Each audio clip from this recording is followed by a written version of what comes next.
thì tầm tuổi ý đom tài tại tàu mày bé lên chăn về bé nhị chục pham chăn bé nhị chục pham chăn này ok tham có giờ tàu tụng cái cáo này bẩn thực ra dịp bé chung tỉa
Lúa cho chúng là con cho nó về. Vâng, và lời của hai bác thì nhiều hương nhiều hoa bày tỏ phát sự tới ngày hôm nay. Và cho quý vị cùng khách thế giới lại một lần nữa dành một tràng tay thân nhớ được không? Cảm ơn được không ạ? Ban tổ chức xin phép thay mặt hai bè ra đây chỉ cho tuyên bố buổi lễ của mình chính thức là bắt đầu. Và chào vào đây là những cuộc tiếp pháo đi cùng chúng tôi nhé.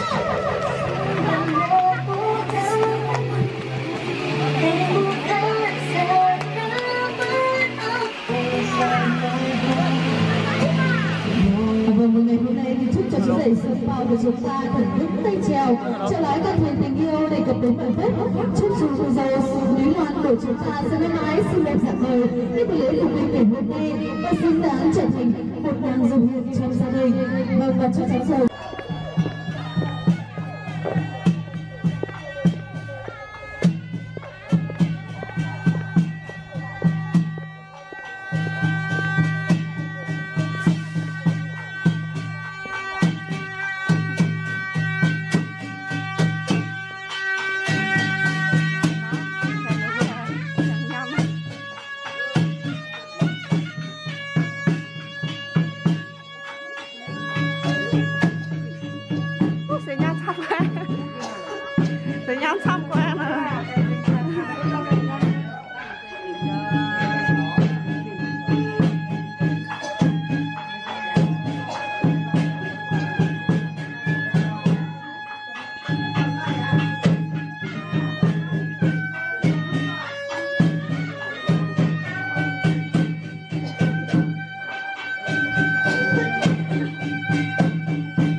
Không biết cái kia gì à? Hả? Không biết đấy.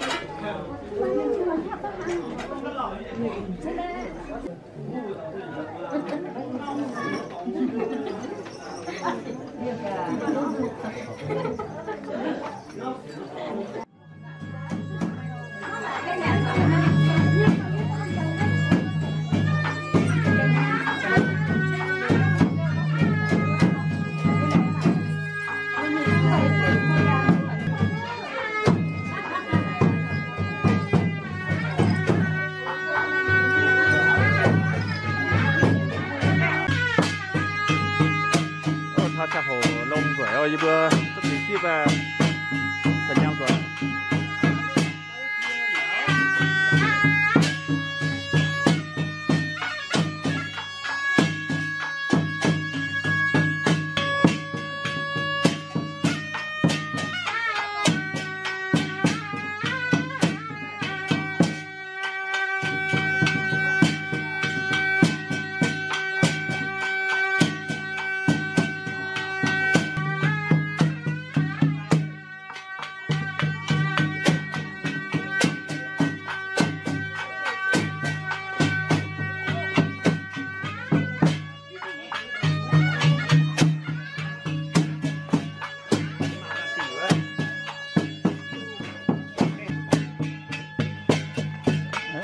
Đảo tiêu.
Uống thì sẽ áp cho yên.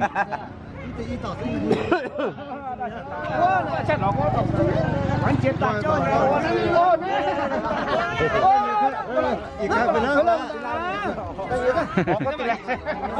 có tên là nó là nhiệt tâm thì nó là nha. như thế chỉ ra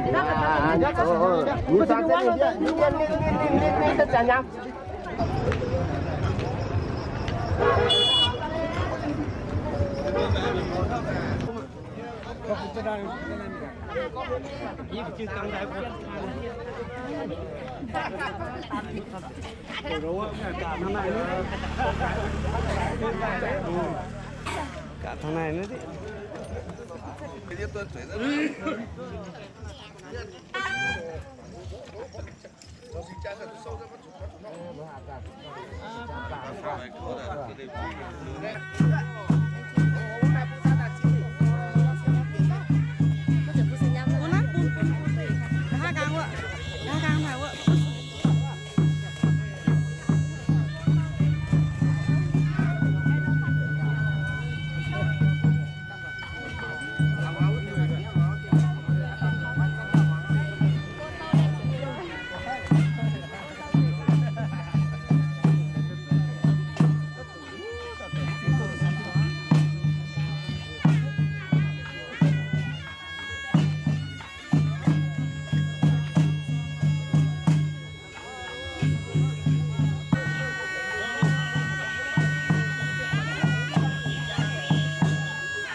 mới này ông nói sư phụ lâu lúc mải lùi mấy cuối này thì phải mải lùi á Yêu phụ có hoa để nó khỏi mẹ.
Xong có ý chỗ à đúng thuyết trình tin món o à? Ê này, đó mấy cái mà tiêu tao chụp bánh làm đẻng lắm cái hạt con quả. Chụp bánh ngành cho vừa đạn đạn đéo. Chụp bánh ngành như thế này. Ê, cứ hấp dẫn nhiệt bánh nha. Nhiệt bánh lắm mà có in tề.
Mất ý thì tao trốn mà. Cái gì nó chậm.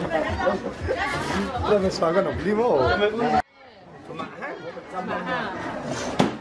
Ba này nó cứ khô nó.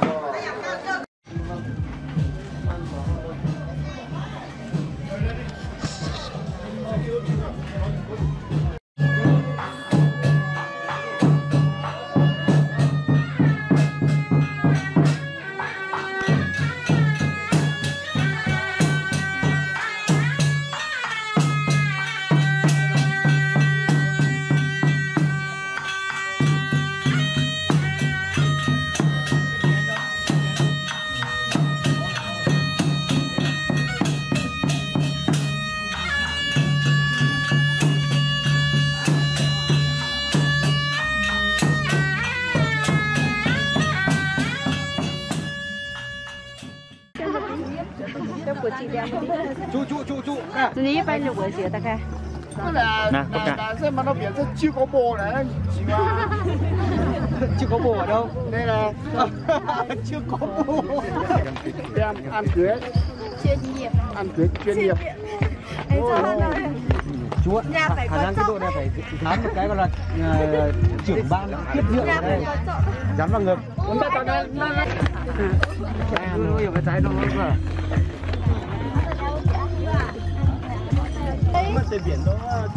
Đấy. Tay sạch. Múa đi, múa cho mẹ xem. Cười đâu. Đẹp không? Đẹp mà, rất là đẹp. Xem là trị giá bao nhiêu tiền một bộ? À đúng rồi. Dạ. Đầy đủ hết. Trị giá không tính được bởi vì bộ quần áo là hơn 100 triệu rồi. Còn người thì nữa thì vô giá. Bút tay. Chúng ta như chồng của cô ấy, chứ anh như.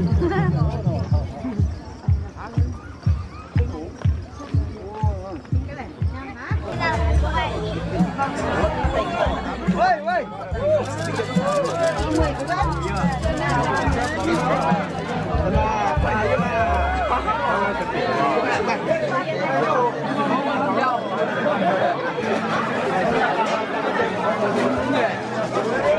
Nó sẽ một điểm tháo nhưng mà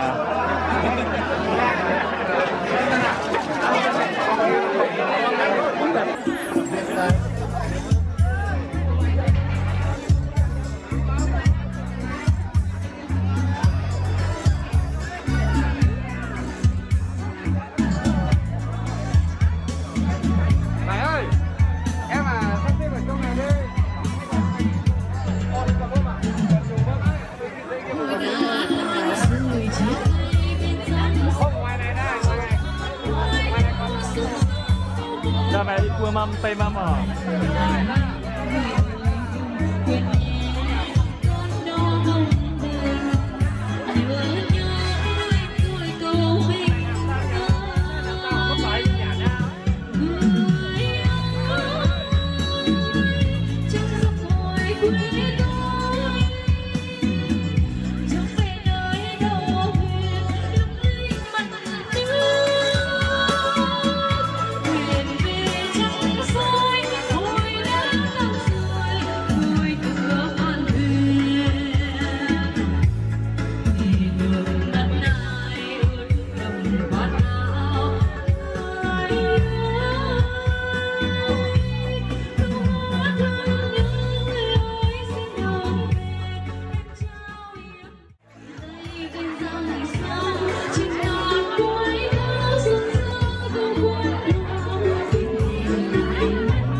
cùng chúc mừng để cùng ra mắt toàn thể quý vị quý khách trong buổi trưa ngày hôm nay.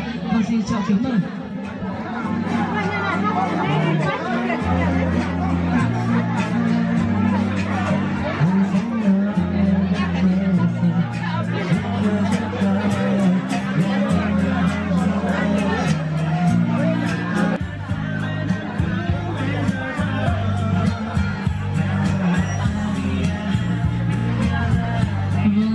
Xin được hân hoan sự có mặt đông đảo của toàn thể quý ông quý bà, quý cha cha mẹ cũng như bà mẹ đàn thành nữ tú thần gia để cùng nhau trở về khu chợ chính của đại gia đình nhà trai chúng tôi để cùng chúc mừng hạnh phúc cho Xuân Pha và Mỹ Loan trong buổi trưa ngày hôm nay. Và lần đầu tiên thì bà chào những người làm chương trình thay mặt cho hai bên gia đình cũng như cô dâu và chú rể xin gửi lời cảm ơn, lời kính chúc sức khỏe và lời chào trân trọng nhất. Vâng, và thưa toàn thể quý vị quân khách yêu mến, thì diện lên sân khấu tình yêu lúc này đó chính là những hình ảnh đẹp nhất, tuyệt vời nhất trong buổi chương trình hôm nay, đó chính là hình ảnh của chú rể ở Xuân Phao và cô dâu Mỹ Loan, và đặc biệt đó là sự hiện diện của những người cha người mẹ. Người đã sinh thành ra cô dâu và chú rể của chúng ta trong buổi trưa ngày hôm nay. Và ngay lúc này thì ban tổ chức chúng tôi xin chọn giới thiệu về phía đại diện bên gia đình nhà trai có bố Tần Soan Thu và mẹ Trẻo Mỹ Lai là sinh thân phụ mẫu của chú rể Xuân Phao. Có một tràng pháo tay thật lớn để cùng chào đón được không ạ? Vâng, ngay lúc này thì ban tổ chức chúng tôi cũng xin chào giới thiệu có bố Tần An Thế và mẹ Trẻo Thu Bảy là sinh thân và phụ mẫu của cô dâu Mỹ Loan. Và một tràng pháo tay thật lớn để cùng chúc mừng không ạ? Kể từ giây phút ngày hôm nay đây, đôi bạn trẻ sẽ cùng chung nhịp đập con tim, cùng nhau xây dựng thêm một mái ấm gia đình hạnh phúc. Vâng, và thành quả đó là không chỉ là như núi Thái Sơn, nghĩa mẹ nước nuốt trong nguồn chảy ra, một lòng thơ mẹ kính cha, cho tròn chữ hiếu mới là đỏ con. Và ngày hôm nay, để có được một niềm hạnh phúc trọn vẹn và vô và bến như ngày hôm nay, đó là nhờ công ơn sinh thành và dưỡng dục của những bậc làm cha làm mẹ.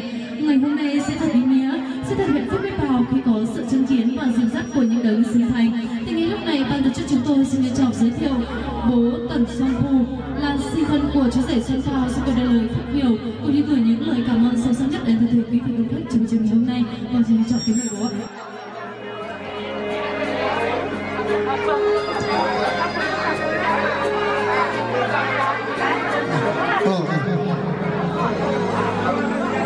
Xin bắt đầu tiếng giao một chút.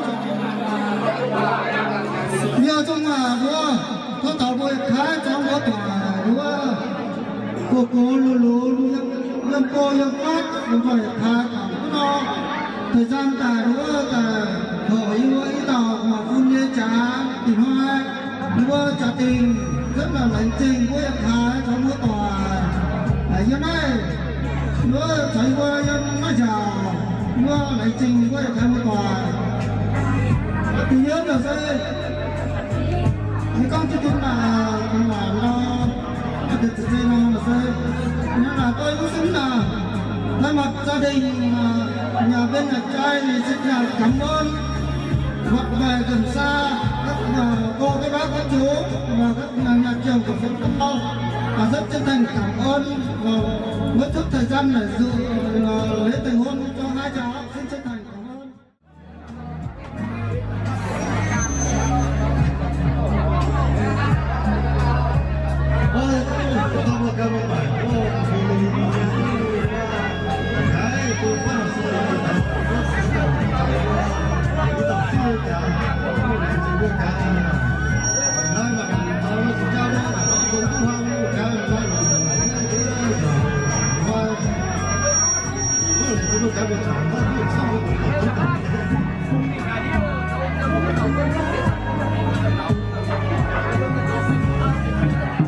Và lời của người ta thì mình hương như hoa.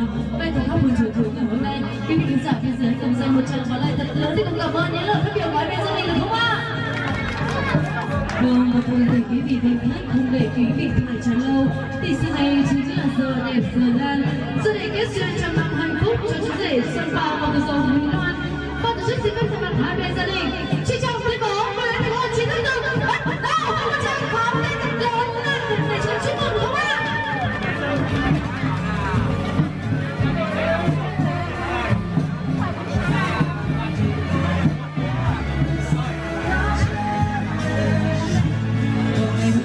Chúc cho chú rể Xuân Phao của chúng ta thật vững tay chèo, tay chèo lái con thuyền tình yêu và cuộc sống hạnh phúc. Chúc cho cô dâu Mỹ Loan của chúng ta mãi mãi xinh đẹp rạng ngời như buổi lễ thành hôn ngày hôm nay và xứng đáng trở thành một nàng dâu hiền trong gia đình. Vâng, xin cảm ơn toàn thể quý vị cũng như bên gia đình rất nhiều.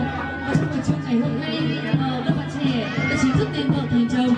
Thì đôi bạn trẻ sẽ có những món quà kỷ niệm dành cho nhau, đó chính là sẽ cùng dành tặng cho nhau những kỷ vật thiêng liêng nhất trong tình yêu, đó chính là cặp vòng nhẫn cưới.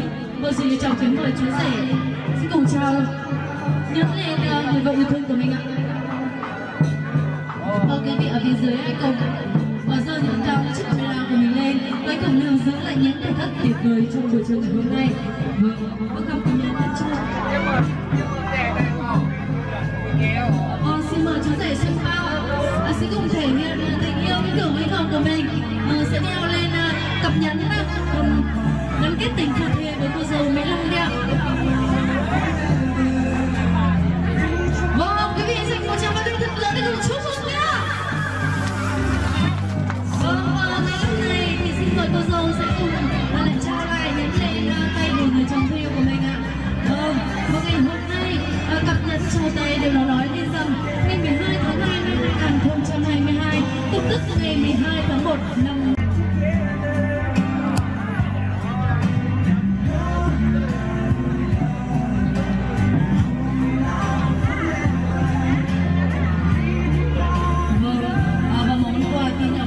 chứa được rất nhiều tình cảm và những nén sinh thành dành cho những người con thân yêu của mình. Và thay mặt cô dâu, chú rể xin được cảm ơn món quà của mẹ và chúc mẹ sẽ có thật nhiều sức khỏe, sẽ là những tấm gương sáng để chúng con học hỏi và noi theo. Vâng, và ngay lúc này xin mời cô dâu và mẹ chồng sẽ cùng ôm nhau một cái thật ấm áp để cùng gắn kết, được không ạ? Vâng, một tràng pháo tay thật lớn để cùng chúc mừng nhá. Và ngày hôm nay thì con cũng quý vị thân khách thân mến, tầng bánh đầu tiên là tầng bánh tượng trưng cho những kỷ niệm tình cảm của toàn thể quý vị quan khách đã không quản đường xa xôi và thời gian gặp mặt của mình để trở về đây. Chúc mừng hạnh phúc cho Xuân Bao và Mỹ Loan. Và xin mời cô dâu và chú rể sẽ cầm tay trong tay để cùng chia sẻ ngọt bùi cũng như đón nhận những tình cảm của toàn thể quý vị quan khách ạ.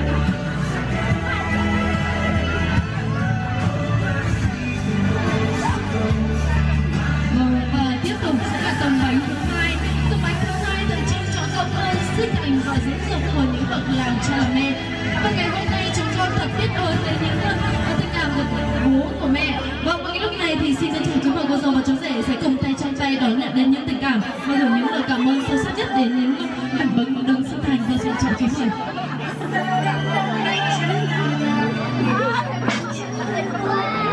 Và tầng bánh cuối cùng là tầng bánh tượng trưng cho tình cảm giữa cặp đôi yêu. Vâng, tầng bánh cuối cùng này cũng tượng trưng cho một tương lai tốt đẹp của cô dâu và chú rể của chúng ta cùng nhau đón nhận cho tương lai. Vâng, xin trân trọng kính mời cô dâu và chú rể cùng nhau chia sẻ ngọt bùi ạ. Vâng, và chào mừng tất cả các bạn chúc mừng được không ạ? Vâng, và liên tục chương trình thì kính mời cô dâu và chú rể một lần nữa tiến về phía bên phải của sân khấu tình yêu. Cùng sẽ cùng nhau giúp lên tay trong tay giúp lên những dòng rượu ngọt ngào nhất trong trường ngày hôm nay để minh chứng cho một tình yêu với kiểu khách hàng của Xuân Bao và Mỹ Loan. Vâng, và hai chai rượu của chúng tôi đã đặt trên bàn là tượng trưng cho ngày của người chồng và người vợ.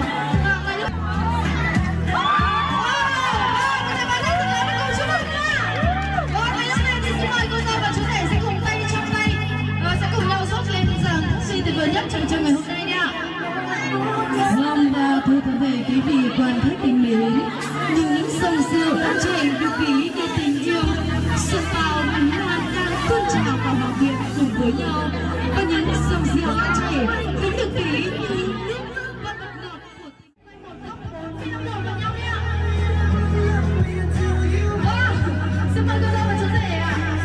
Hai tay của cô dâu sẽ đặt lên trái của chú rể và hai tay của chú rể sẽ đặt lên vòng eo bé nhỏ của cô dâu đi ạ.